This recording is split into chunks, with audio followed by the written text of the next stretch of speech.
सरकार कुछ लिस्टेड सरकारी कंपनियों में अपनी हिस्सेदारी घटाने की योजना बना रही है। जिन कंपनियों में सरकार हिस्सेदारी घटाएगी उनमें कुछ सरकारी बैंक, LIC और कुछ अन्य CPSEs भी शामिल हैं। LIC में सरकार अपनी 6.5% हिस्सेदारी बेच सकती है। ये हिस्सा बिक्री अगले 2 साल के भीतर चरणबद्ध तरीके से लागू किया जा सकता है। सर, LIC में हिस्सा घटाने की आखिर में तैयारी करने की आवश्यकता क्यों पड़ रही है सरकार को? विपुल जी, लगभग सभी सरकारी कंपनियों में सेबी के नियम के मुताबिक हिस्सेदारी 25% से कम है, लेकिन कुछ सरकारी बैंक है और LIC है जिनमें हिस्सेदारी कम करने की बात है और ये बात पिछले 1 साल से टल रही है। LIC के IPO आने के बाद इस बात की संभावना जाहिर की जा रही थी कि सरकार जल्द से जल्द इसकी हिस्सेदारी बेचेगी, पर आज जो खबर आई दीपम की तरफ से, उस खबर के हिसाब से अंदाज होता है कि 6.5% स्टेक LIC की करीब करीब बेची जाएगी, जिसे 2 साल में क्रमशः बेचा जाएगा और इसका जरिया सरकार डिसइन्वेस्टमेंट के माध्यम से, इस विनिवेश के माध्यम से संसाधन जुटाने की कोशिश क्रमशः करेगी। इसके अलावा कुछ और भी बैंक हैं, bank of Maharashtra, UCO bank है, इनकी भी डेडलाइंस हैं। इनमें भी सेबी के नियम के हिसाब से पब्लिक लिस्टेड कंपनी में हिस्सेदारी को 25% तक किए जाने की शर्त है, उसे लागू किया जाएगा। यह माना जा रहा है कि अगर LIC की 6.5% स्टेक सेल होती है, सरकार को करीब करीब 35,000 करोड़, 35,256 करोड़ रुपए के आसपास का रेवेन्यू प्राप्त होगा और इसकी वजह से आज हमने इस LIC के स्टॉक में बाजार में मूवमेंट भी देखा। बिल्कुल जो है LIC के शेयर में मोमेंटम बनता हुआ दिखाई दिया था शुरुआती क्षेत्र में, लेकिन बाजार बंद होने के नज़दीक आते आते थोड़ी प्रॉफिट बुकिंग भी हावी हुई और करीब करीब 1% के आसपास की गिरावट के साथ LIC का शेयर बंद हुआ। इस बीच वित्त वर्ष 2023-24 तक 5 वर्षों के दौरान भारतीय परिवारों पर कर्ज में जोरदार बढ़ोतरी हुई है। साथ में परिवारों की तरफ से शेयरों में किए जाने वाले निवेश में भी उछाल आया है। सांख्यिकी मंत्रालय के नेशनल अकाउंट स्टैटिस्टिक्स 2025 के मुताबिक 5 वर्षों में परिवारों पर कर्ज का आंकड़ा 4 गुना बढ़कर के 18.56 लाख करोड़ रुपए हो गया। इस दौरान परिवारों का शेयरों में निवेश 2 गुने से ज़्यादा होकर के 2.76 लाख करोड़ रुपए दर्ज किया गया। इसके अलावा फिजिकल एसेट में होने वाले निवेश में भी तकरीबन 71% की बढ़ोतरी हुई है। सर, ये इन तमाम आंकड़ों में भीतर से क्या कुछ निकल करके आ रहा है और कर्ज बढ़ने के क्या बड़े कारण सामने आए हैं? विपुल जी, अगर भारतीय परिवारों को कोई कंपनी मान लिया जाए जो बाजार में लिस्टेड है, तो ये उनकी बैलेंस शीट है जो बहुत अच्छी नहीं बल्कि चिंताजनक दिख रही है।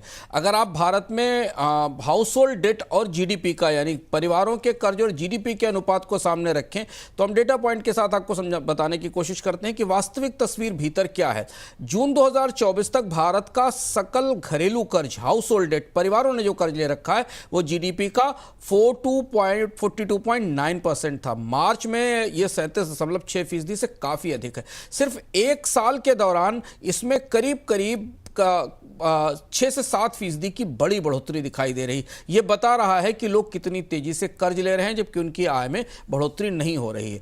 दूसरी चीज ये कि अगर मार्च में आप औपचारिक कर्ज को देखें, फॉर्मल डेट जो बैंकों से और NBFC से मिलता है, ये 1998 के बाद सबसे ज़्यादा था, 17.1% के आसपास था। अगर बाकी कर्ज को मिला लिया जाए जो कि प्राइवेट लेंडर से लिया जाता है, चिट फंड से लिया जाता है, अलग अलग तरीके से लिया जाता है, तो ये कुल कर्ज 42.9% हो जाता है। भारत के परिवारों की मार्च 2024 में कुल देनदारियां 120 लाख करोड़ रुपए थी। रिटेल क्रेडिट में 24% की बढ़ोतरी हुई है। कुछ नए उधारकर्ता क्रेडिट सिस्टम में आए हैं क्योंकि माइक्रो फाइनेंस के जरिए, NBFCs के जरिए क्रेडिट का फ्लो बढ़ाने की कोशिश की गई है और जो सुपर प्राइम बारोअर्स हैं उनमें प्रति व्यक्ति कर्ज 25% बढ़ा। इस आंकड़े को समझना जरूरी है। सुपर प्राइम बारोअर्स वो हैं जिनकी साख अच्छी है और जो एक से अधिक कर्ज ले सकते हैं, यानी जिनके पास कार के साथ होम लोन भी है, एजुकेशन लोन के साथ हाउसिंग लोन भी है। इन पर जो प्रति व्यक्ति कर्ज है उसमें 25% की बढ़ोतरी हुई है। तो ये तस्वीर भारतीय परिवारों की दृष्टि से, भारतीय परिवारों के कर्ज की दृष्टि से चिंताजनक स्तर बताती है और इसे लेकर रिजर्व बैंक में गहरी चिंता है। बिल्कुल। लेकिन सर, सवाल अब यहाँ पर ये उठता है, कर्ज को लेकर के आपने स्थिति बताई, बचत को लेकर के, सेविंग को लेकर के अभी क्या सिचुएशन देखने को मिल रही है? बिल्कुल सही है विपुल जी। कर्ज को हमेशा बचत की रोशनी में देखा जाना चाहिए और बचत का आंकड़ा हमारी चिंता को कई गुना बढ़ाएगा। डेटा पॉइंट पर चलते हैं और हम देखते हैं कि भारत में कर्ज का अनुपात तो रिकॉर्ड ऊंचाई पर है, 42.9% पर है। बचत की क्या स्थिति है? जीडीपी में घरेलू बचत 2011-12 में 23.6% थी, जो घटकर 18.4% है। राष्ट्रीय बचत में घरेलू बचत का हिस्सा 68% से घटकर करीब करीब 61% के आसपास आ गया है। वित्तीय देनदारियों का यह आंकड़ा ध्यान से समझिएगा। जितनी लायबिलिटीज हैं, जितनी देनदारियां हैं भारत के परिवारों की, वो उनकी सकल बचत के मुकाबले अब 52% हो चुकी हैं, जो कभी 31% थी। मतलब यह कि भारत में बचतें टूट रही हैं, कर्ज बढ़ रहे हैं। और इसलिए हमने ये कहा कि अगर भारतीय कंपनियों को, भारतीय परिवारों को आप कंपनियां मान लें, तो उनकी बैलेंस शीट देखकर शायद आप उसमें निवेश करने से पहले कई बार सोचेंगे। सर, अर्थव्यवस्था की मौजूदा स्थिति को देखते हुए ये जो तमाम नंबर्स हैं, वो कितने चिंताजनक दिखाई दे रहे हैं आपको? मुझे लगता है शेयर बाजार के निवेशकों को इन नंबर्स को बहुत ध्यान से पढ़ना चाहिए। नेशनल अकाउंट स्टेटिस्टिक्स के सरकारी नंबर है, उन्हें समझना जरूरी है कि ये भारतीय उपभोक्ताओं की और भारतीय परिवारों के खर्च करने की क्षमता का हिसाब बताते हैं।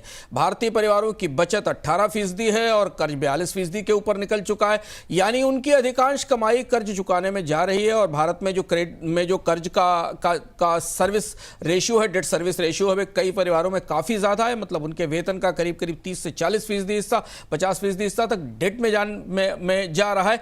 ऐसी स्थिति में भारतीय अर्थव्यवस्था में डिमांड का स्लोडाउन लंबा चल सकता है, क्योंकि जब तक ये बैलेंस शीट, जब तक ये परिवारों की अपनी बैलेंस शीट ठीक नहीं होगी, उनके हाथ में सरप्लस इनकम नहीं होगी, उनके कर्ज कम नहीं होंगे, तब तक वो नई खपत और खरीद की तरफ नहीं जाएंगे। ये बात भारतीय अर्थव्यवस्था में दिखाई दे रही है। और यही वजह है कि आरबीआई और सरकार ने इस रिपोर्ट के बाद इस बढ़ते कर्ज पर सतर्कता और निगरानी की सलाह दी है। और अगर आप रिजर्व बैंक के पिछले 1 साल के कदमों को देखें, जिसमें पर्सनल लोन को लेकर, क्रेडिट कार्ड को लेकर रिजर्व बैंक ने सख्ती की थी, जिसका असर विपुल जी में भारत में डिमांड पर दिखा था, कंजम्पशन स्पेंडिंग पर दिखा था, जिसमें लोगों ने क्रेडिट कार्ड से खर्च करना कम किया था, उसके बाद ये स्थिति दिख रही है। जी।